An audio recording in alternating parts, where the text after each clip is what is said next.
Hi friends, എല്ലാവർക്കും stock market in Malayalam എന്ന YouTube ചാനലിലേക്ക് സ്വാഗതം. ഓപ്ഷൻ്റെ വീഡിയോ സീരീസ് തുടരാം. ഓപ്ഷൻ ഒരുപാട് പഠിക്കാനുണ്ടല്ലോ എന്നൊരു സുഹൃത്ത് ചോദിച്ചു. കുറച്ചൊക്കെ ഉള്ളൂ, കുറേ തിയറിറ്റിക്കലായിട്ടുള്ള കാര്യങ്ങൾ നമ്മൾ പഠിക്കില്ല, അല്ലെങ്കിൽ ആ ഓപ്ഷൻ ട്രേഡ് ചെയ്യുന്ന സമയത്ത് അത് നോക്കാറില്ല എന്നുള്ളതാണ് സത്യം. എന്നാലും അത് ഓടിച്ചൊന്നും നോക്കേണ്ട കാര്യമുണ്ട്. പലപ്പോഴും ഒരു സ്ട്രൈക്ക് പ്രൈസിൻ്റെ പ്രീമിയം അത് അനുയോജ്യമായ ഒരു പ്രീമിയം ആയിരിക്കില്ല നമുക്ക് കിട്ടുന്നത്. അപ്പോൾ ആ കാര്യങ്ങൾ ചെക്ക് ചെയ്യേണ്ടതുണ്ട്. അത് ഞാൻ വഴിയെ പറഞ്ഞുതരാം. ഇൻ ദ മണിയും അറ്റ് ദ മണിയും ഔട്ട് ഓഫ് ദ മണിയും നമ്മൾ കഴിഞ്ഞ വീഡിയോയിൽ വിശദമായിട്ട് തന്നെ പഠിച്ചു. അതിനെക്കുറിച്ച് ആർക്കും സംശയമില്ല. ഓപ്ഷൻ ട്രേഡ് ചെയ്യുമ്പം ഒട്ടും ഒഴിവാക്കാൻ പറ്റാത്ത സംഭവങ്ങളാണ് കഴിഞ്ഞ വീഡിയോയിൽ കൂടിയൊക്കെ കടന്നു പോയിക്കൊണ്ടിരുന്നത്. അതുപോലെ തന്നെ ഒഴിവാക്കാൻ പറ്റാത്ത ഒരു സംഭവമാണ് ഈ വീഡിയോയിൽ നമ്മൾ അനലൈസ് ചെയ്യുന്നത്. പക്ഷേ അധികം ആരും ഓപ്ഷൻ ട്രേഡ് ചെയ്യുമ്പോൾ ഈ സംഭവങ്ങൾ അങ്ങനെ നോക്കാറില്ല, അതായത് ഇൻട്രാഡേ ഒക്കെ ചെയ്യുമ്പോൾ. കാരണം പെട്ടെന്ന് കയറി പെട്ടെന്ന് ഇറങ്ങുന്ന ഒരു സിറ്റുവേഷനിൽ ഇതിന് അത്ര ഇമ്പോർട്ടൻസ് കാണില്ല. എന്നാൽ പോലും ഒരു സ്റ്റോക്കിൻ്റെയോ ഒരു ഇൻഡെക്സിൻ്റെയോ തന്നെ ഡയറക്ഷൻ മനസ്സിലാക്കാനായിട്ട് ഈ വീഡിയോയിൽ പറയുന്ന കാര്യങ്ങൾ സഹായിക്കും. ഓപ്ഷൻ പഠിക്കുമ്പോൾ അല്ലെങ്കിൽ ഓപ്ഷൻ ട്രേഡ് ചെയ്യുമ്പോൾ ഏറ്റവും അത്യാവശ്യമുള്ള കാര്യമാണ് ഓപ്പൺ ഇൻട്രസ്റ്റ് അനലൈസ് ചെയ്യാൻ അറിഞ്ഞിരിക്കുക എന്നുള്ളത്. അതിനാദ്യം ഓപ്പൺ ഇൻട്രസ്റ്റ് എന്താണെന്ന് അറിയണം. ഓപ്ഷൻ ചെയിനിൽ 2 കോളങ്ങൾ നിങ്ങൾ ശ്രദ്ധിച്ചിട്ടുണ്ടാവും. ഒന്ന് OI എന്ന് പറയുന്ന ഓപ്പൺ ഇൻട്രസ്റ്റ് കോളം, രണ്ടാമത്തത് OI ചേഞ്ച് കോളം. അതായത് ഓപ്പൺ ഇൻട്രസ്റ്റ് ചേഞ്ച് ആയിട്ടുണ്ടെങ്കിൽ, ഓപ്പൺ ഇൻട്രസ്റ്റ് കുറയുകയാണെങ്കിൽ അവിടെ നെഗറ്റീവ് എന്ന സൈൻ ഇട്ട് ഇൻഡിക്കേറ്റ് ചെയ്യും. കൂടുകയാണെങ്കിൽ പോസിറ്റീവ് വാല്യൂ ആയിരിക്കും ഉണ്ടാകുക ഈ ഓപ്പൺ ഇൻട്രസ്റ്റ് ചേഞ്ച് എന്നുള്ള കോളത്തിൽ. അത് നോക്കിയിട്ട് നമുക്ക് കുറേ കാര്യങ്ങൾ അനലൈസ് ചെയ്യാൻ പറ്റും. അപ്പോൾ നമുക്ക് ഓപ്പൺ ഇൻട്രസ്റ്റ് എന്താണെന്നുള്ളത് ഈ വീഡിയോയിൽ കുറച്ച് ഡീപ്പായിട്ട് തന്നെ മനസ്സിലാക്കാം. അതിൻ്റെ ബേസിക് കറക്റ്റായിട്ട് മനസ്സിലാക്കാം. എന്നാൽ മാത്രമേ അത് ചേഞ്ച് ചെയ്തു എന്നതുകൊണ്ട് എന്താണ് അർത്ഥമാക്കുന്നത് എന്ന് മനസ്സിലാവുകയുള്ളൂ. അപ്പോൾ നമുക്ക് വീഡിയോയിലേക്ക് പോകാം. അതിനു മുമ്പ് 5 പൈസയിൽ അക്കൗണ്ട് എടുക്കാൻ താല്പര്യമുള്ളവർക്ക് ഡിസ്ക്രിപ്ഷനിൽ കൊടുത്തിട്ടുള്ള ലിങ്ക് ഉപയോഗിച്ച് അക്കൗണ്ട് എടുക്കാം. എന്തെങ്കിലും ഡൗട്ട് വരികയാണെങ്കിൽ എന്നെ വാട്സപ്പിൽ ബന്ധപ്പെട്ടാൽ മതി. ഇപ്പോൾ അക്കൗണ്ട് ഫ്രീ ആണ്. ഏത് നിമിഷവും ആ ഒരു ഓഫർ അവർ മാറ്റും എന്ന് പറയുന്നുണ്ട്. അപ്പോൾ വീണ്ടും നമുക്ക് ഓപ്പൺ ഇൻട്രസ്റ്റിലേക്ക് തിരിച്ചു വരാം. ആദ്യമായിട്ട് നമ്മൾ അനലൈസ് ചെയ്യാൻ പോകുന്നത് എങ്ങനെയാണ് ഒരു ഓപ്പൺ ഇൻട്രസ്റ്റ് ക്രിയേറ്റ് ആകുന്നത് എന്നാണ്. ഓപ്പൺ ഇൻട്രസ്റ്റ് ക്രിയേറ്റ് ആകാൻ ആദ്യം വേണ്ടത് ഒരു ഓപ്ഷൻ സെല്ലറാണ്. ഓപ്ഷൻ സെല്ലർ ഇല്ല എങ്കിൽ ഒരു ഓപ്പൺ ഇൻട്രസ്റ്റ് ക്രിയേറ്റ് ആവില്ല. അങ്ങനെ ബ്ലാങ്ക് ആയിട്ട് കിടക്കുന്ന കോളങ്ങൾ പല ഓപ്ഷൻ ചെയിനിലും നിങ്ങൾക്ക് കാണാൻ പറ്റും. സെല്ലേഴ്സ് ഇല്ല എങ്കിൽ അവിടെ ബ്ലാങ്ക് ആയിപ്പോവും. നമ്മൾ എത്രയൊക്കെ ബൈ ചെയ്യാൻ ശ്രമിച്ചാലും നമുക്ക് ബൈ ചെയ്യാൻ പറ്റില്ല. നമ്മളിടുന്ന ഓർഡറുകൾ എക്സിക്യൂട്ട് ആവില്ല, എറർ കാണിക്കും സെല്ലേഴ്സ് ഇല്ല എങ്കിൽ. ശരിക്കും ഒരു പ്രീമിയമാണ് നമ്മൾ മേടിക്കാൻ ഉദ്ദേശിക്കുന്നത്. ഒരു സ്ട്രൈക്ക് പ്രൈസിൻ്റെ പ്രീമിയമാണ് മേടിക്കാൻ ഉദ്ദേശിക്കുന്നത്. ഈ പ്രീമിയം നമ്മൾ മേടിക്കണമെങ്കിൽ ആദ്യം അവിടെ പ്രീമിയം സെല്ലിങ് നടക്കണം. ഒരു ഓപ്ഷൻ സെല്ലർ ഒരു സ്ട്രൈക്ക് പ്രൈസ് ഇത്ര പ്രീമിയത്തിന് സെല്ല് ചെയ്തിരിക്കണം. എന്നാൽ മാത്രമേ നമുക്കത് മേടിക്കാൻ പറ്റുള്ളൂ. ഉദാഹരണത്തിന് നിഫ്റ്റിയുടെ ഏതെങ്കിലും ഒരു കോൾ ഓപ്ഷൻ നമുക്കെടുക്കാം. അപ്പോൾ താങ്കൾ നിഫ്റ്റിയുടെ കോൾ ഓപ്ഷൻ മേടിക്കാൻ നിൽക്കുകയാണ്. നമുക്കൊരു 12500 C എന്ന് അസ്യൂം ചെയ്യാം. എക്സ്പയറി ഏതെങ്കിലും ആയിക്കോട്ടെ, അത് വിഷയമില്ല. അപ്പോൾ 12500 C താങ്കൾ മേടിക്കാൻ നിൽക്കുകയാണ്. പക്ഷേ ആരും സെല്ല് ചെയ്യാനില്ല. അപ്പം ഞാൻ ഈ 12500 C ഒരു 100 രൂപയ്ക്ക് സെൽ ഓർഡർ ഇടുകയാണ്. അവിടെ ട്രേഡൊന്നും നടന്നിട്ടില്ല. ഞാനിത് 100 രൂപയ്ക്ക് സെൽ ഓർഡർ ഇട്ടു. താങ്കൾ ഈ സാധനം ഒരു 95 രൂപയ്ക്ക് ബൈ ഓർഡർ വിട്ടു എന്ന് വിചാരിക്കാം. ഇവിടെ ട്രേഡിംഗ് ഒന്നും നടന്നിട്ടില്ല, ജസ്റ്റ് 2 എൻട്രി മാത്രമേ അവിടെയുള്ളൂ.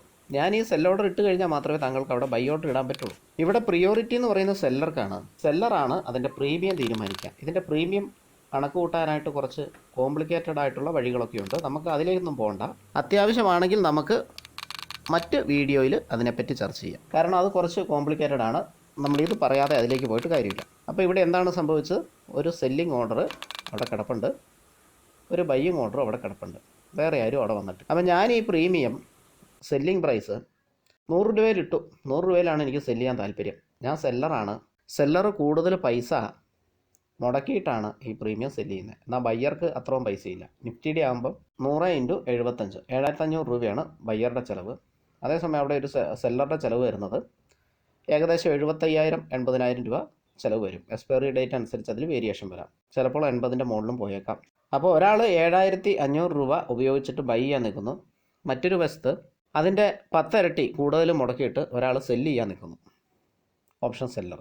ഇവിടെ സെല്ലറുടെ പ്രൈസിനാണ് പ്രിയോറിറ്റി കൂടുതൽ. താങ്കൾക്ക് ആ ഒരു പ്രീമിയം വേണമെങ്കിൽ താങ്കൾ 100 രൂപയ്ക്ക് മേടിക്കണം. ഇല്ലെങ്കിൽ സെല്ലർ ആ പ്രൈസ് ഇറക്കിക്കൊണ്ട് വരണം.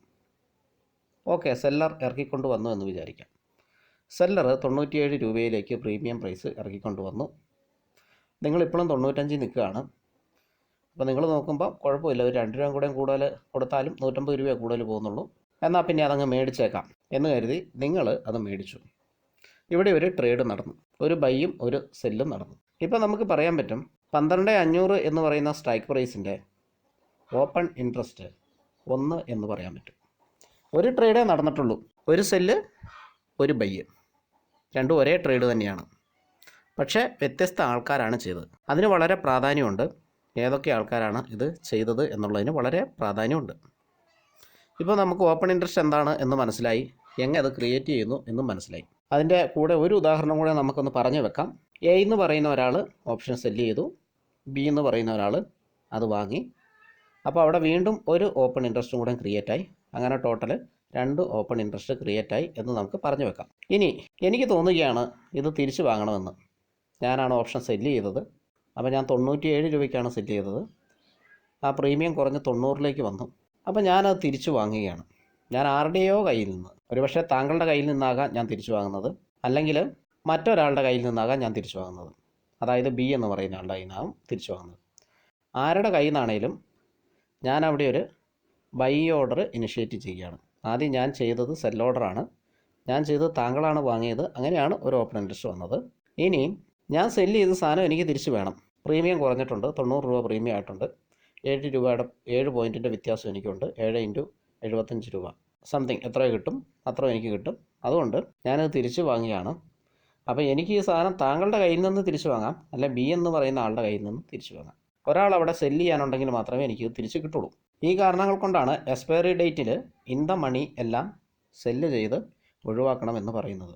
അതിനല്ലെങ്കിൽ ഫൈനും ഉണ്ട്. കാരണം ഓപ്ഷൻ സെല്ലർ സെല്ല് ചെയ്ത ആൾക്ക് അത് തിരിച്ചു വാങ്ങണം. ഇപ്പോൾ ഇൻ ദ മണിയിലുള്ള എല്ലാ പ്രീമിയവും എക്സ്പയറി ഡേറ്റ് അവസാനിക്കുന്നതിന് മുമ്പ് നമ്മൾ ക്ലിയർ ചെയ്തിരിക്കണം എന്ന് പറയുന്നതിന് കാരണം അതാണ്. അങ്ങനെ ചെയ്തില്ലെങ്കിൽ ഫൈൻ വരും. പണ്ട് ഭയങ്കര ഫൈനായിരുന്നു, ഇപ്പോൾ അത് ഫൈൻ കുറവാണ്. എന്നാൽ പോലും അതിന് ഫൈനുണ്ട്. അപ്പോൾ അത് മനസ്സിലാക്കിയിരിക്കുക. ഇൻ ദ മണിയിലാണ് നമ്മുടെ പ്രീമിയം എക്സ്പയറി ഡേറ്റിലുള്ളത് എങ്കിൽ ഉറപ്പായിട്ടും നമ്മളത് ക്ലിയർ ചെയ്തിരിക്കണം, സ്കോർ ഓഫ് ചെയ്തിരിക്കണം. അപ്പം ഞാൻ വിറ്റ പ്രീമിയം ഞാൻ തിരിച്ചു വാങ്ങി. അപ്പോൾ അവിടെ ഒരു ഓപ്പൺ ഇൻട്രസ്റ്റ് കുറയുകയാണ് ചെയ്യുന്നത്. അപ്പം ഞാനിത് താങ്കൾക്ക് വിറ്റപ്പം ഓപ്പൺ ഇൻട്രസ്റ്റ് 1 ആയിരുന്നു. എ എന്ന് പറയുന്നയാൾ ബിക്ക് വിറ്റപ്പം ഓപ്പൺ ഇൻട്രസ്റ്റ് ഒന്നും കൂടി 2 ആയി. ഞാനത് ബിയുടെ കയ്യിൽ നിന്ന് തിരിച്ചു വാങ്ങി, അല്ലെങ്കിൽ താങ്കളുടെ കയ്യിൽ നിന്ന് തിരിച്ചു വാങ്ങി എന്ന് വിചാരിക്കും. അപ്പോൾ അവിടെ ഓപ്പൺ ഇൻട്രസ്റ്റ് ഒരെണ്ണം കുറഞ്ഞു. അതായത് എൻ്റെ ഓപ്പൺ ഉണ്ടായിരുന്ന പൊസിഷൻ ഞാൻ ക്ലോസ് ചെയ്തു. എൻ്റെ പൊസിഷൻ ഓപ്പൺ ആണല്ലോ, ഞാൻ ഒരെണ്ണം സെല്ല് ചെയ്തിട്ടേ ഉള്ളൂ. ആ ട്രേഡ് കംപ്ലീറ്റ് ആകണമെങ്കിൽ ഞാൻ തിരിച്ച് ബൈ ചെയ്യണം. അതായത് എൻ്റെ ട്രേഡ് ഇൻകംപ്ലീറ്റ് ആണ്. താങ്കളുടെ ട്രേഡും അതേപോലെ തന്നെ ഇൻകംപ്ലീറ്റ് ആണ്. താങ്കൾ ബൈ ചെയ്തിട്ടേ ഉള്ളൂ. താങ്കളുടെ ട്രേഡ് കംപ്ലീറ്റ് ആകണമെങ്കിൽ താങ്കൾ അത് സെല്ല് ചെയ്യണം. അപ്പോഴാണ് താങ്കളുടെ ട്രേഡ് കംപ്ലീറ്റ് ആകുക. എയും ബിയും ഇവിടെ നിൽപ്പുണ്ട്, അവരുടെയും ട്രേഡ് ഇൻകംപ്ലീറ്റ് ആണ്. ഇവിടെ ഞാനെന്ന വ്യക്തി എൻ്റെ ട്രേഡ് കംപ്ലീറ്റ് ആക്കാൻ പോവുകയാണ്, എൻ്റെ ട്രേഡ് ക്ലോസ് ചെയ്യാൻ പോവുകയാണ്. ഞാനത് തിരിച്ചു വാങ്ങുമ്പോൾ എൻ്റെ ട്രേഡ് ക്ലോസ് ചെയ്തു. അപ്പോൾ അവിടെ ഞാൻ ഓപ്പൺ ചെയ്ത് വെച്ചേക്കുന്ന ആ ഇൻട്രസ്റ്റ്, ആ സാധനം അവിടെ ഇല്ലാതായി. അങ്ങനെ അവിടെ ഓപ്പൺ ഇൻട്രസ്റ്റ് കുറഞ്ഞു. ഇത് ഞാൻ ബിയുടെ കയ്യിൽ നിന്നാണ് തിരിച്ചു വാങ്ങിയെന്ന് വിചാരിക്കുക. ഇനിയിപ്പോൾ ഫീൽഡിലുള്ളത് എ ഉണ്ട്, താങ്കളും ഉണ്ട്. എ സെല്ല് ചെയ്തേക്കുന്ന ആളാണ്, താങ്കൾ ബൈ ചെയ്തേക്കുന്ന ആളാണ്. താങ്കൾ എൻ്റെ കയ്യിൽ നിന്നാണ് ബൈ ചെയ്തേക്കുന്നത്. എ സെല്ല് ചെയ്ത് ബിക്കുമാണ്. പക്ഷേ അതൊന്നും ഇവിടെ വിഷയമില്ല, ആർക്കോ സെല്ല് ചെയ്തോട്ടെ. എ അദ്ദേഹത്തിൻ്റെ ട്രേഡ് കംപ്ലീറ്റ് ആക്കുന്നുണ്ടോ, താങ്കളുടെ ട്രേഡ് കംപ്ലീറ്റ് ആക്കുന്നുണ്ടോ എന്നുള്ളതാണ് ഇവിടെ ക്വസ്റ്റ്യൻ. എ സെല്ല് ചെയ്ത സാധനം താങ്കൾ ഓൾറെഡി ബൈ ചെയ്തേക്കുവാണ്. ഇനി താങ്കൾക്ക് സെല്ല് ചെയ്യണം. അപ്പോൾ താങ്കൾ അത് സെല്ല് ചെയ്യാനിട്ടു, എ ബൈ ഓർഡർ ഇട്ടു. അങ്ങനെ നിങ്ങൾ രണ്ടും നിങ്ങളുടെ പൊസിഷൻ ക്ലിയർ ആക്കി. ഇപ്പോൾ എ സെല്ല് ചെയ്തത് തിരിച്ചു വാങ്ങി, താങ്കൾ ബൈ ചെയ്തത് തിരിച്ചു വിറ്റു. അപ്പോൾ 2 പേരുടെയും കയ്യിൽ പൊസിഷനൊന്നുമില്ല. അതായത് നിങ്ങൾ ഓപ്പൺ ചെയ്ത് വെച്ചിരുന്ന ആ പ്രീമിയത്തിലുള്ള ഇൻട്രസ്റ്റ് അവിടെ ഇല്ലാതായി, നില്ലായി. ഒരുപക്ഷെ ഇതിൽ ആർക്കെങ്കിലും പ്രോഫിറ്റ് കിട്ടിയേക്കാം. കുറഞ്ഞ വിലയ്ക്കാണ് എ തിരിച്ചു വാങ്ങുന്നതെങ്കിൽ അദ്ദേഹത്തിന് പ്രോഫിറ്റ് ആയിരിക്കും. കൂടിയ വിലയ്ക്കാണ് താങ്കൾ വിൽക്കുന്നതെങ്കിൽ താങ്കൾക്ക് പ്രോഫിറ്റ് ആയിരിക്കും.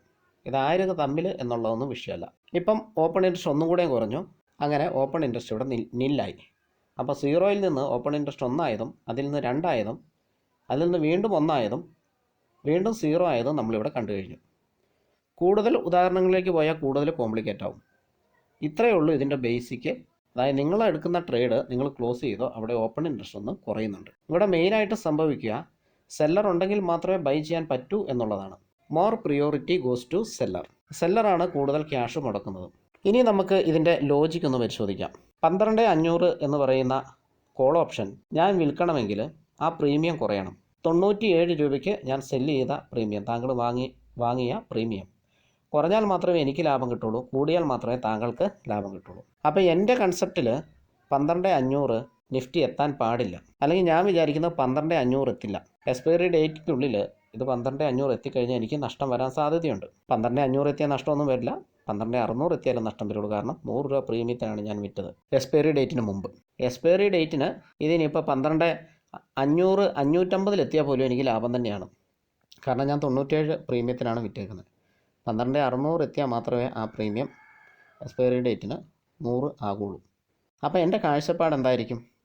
നിഫ്റ്റി കയറില്ല, നിഫ്റ്റി ഇടിയാൻ സാധ്യതയുണ്ട് എന്ന ഒരു കാഴ്ചപ്പാടിലായിരിക്കും ഞാൻ 12,500 സി എന്ന് പറയുന്ന കോൾ ഓപ്ഷൻ സെല്ല് ചെയ്യുന്നത്. ഇത് വാങ്ങുന്ന താങ്കളുടെ കാഴ്ചപ്പാട് എന്തായിരിക്കും? നിഫ്റ്റി കയറും, കാരണം താങ്കൾ 97 രൂപയ്ക്കാണ് ഇത് വാങ്ങുന്നത്. താങ്കൾക്ക് ഇത് ലാഭം കിട്ടണമെങ്കിൽ പ്രീമിയം അതിൻ്റെ മുകളിലേക്ക് പോകണം. എക്സ്പയറി ഡേക്ക് നിഫ്റ്റി 12,500 ക്ലോസ് ചെയ്താൽ പോലും ഈ പ്രീമിയം 0 ആയി പോകും. അപ്പോൾ താങ്കളുടെ ഒരു കാഴ്ചപ്പാട് നിഫ്റ്റി ഒരു 12,700 അല്ലെങ്കിൽ 12,800 ഒക്കെ നിഫ്റ്റി പോകും, എക്സ്പയറി ഡേറ്റിനുള്ളിൽ പോകും എന്നുള്ള കാഴ്ചപ്പാട് താങ്കൾക്ക്. അങ്ങനെയാണ് താങ്കൾ ഈ പ്രീമിയം വാങ്ങുന്നത്. ഇതിൽ ആരുടെ കാഴ്ചപ്പാടായിരിക്കും വിന്നിങ് ചാൻസ് കൂടുതൽ?